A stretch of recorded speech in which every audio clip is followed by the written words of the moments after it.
kasama mo kanina? Katrabaho ko. Bakit? Kasi sobrang ganda niya. Ang umbok pa ng puwit, tsaka ang laki pa ng dibdib. Ganon. Kahit may asawa ka na, nagkagusto ka pa sa iba? Pinuri lang. Nagkagusto ka agad. Gusto mo kasi ikaw lagi yung pinupuri. Sige, kung sakaling makita mo kami ulit, sabay kami maglalakad. Sino ang pipiliin mo sa aming dalawa? Tinatanong pa ba yan? Siyempre yung katrabaho mo. Direct to the point kasi ako magsalita. Nagsasabi lang ako ng totoo at saka hindi ko ugaling magsisinungaling.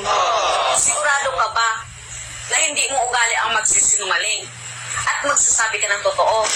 Aba, siyempre, oo. Sige, magtanong ka tungkol sa'yo. Sasagutin ko kaagad. Sino mas gusto mo? Katrabaho ko o ako? Katrabaho mo, siyempre.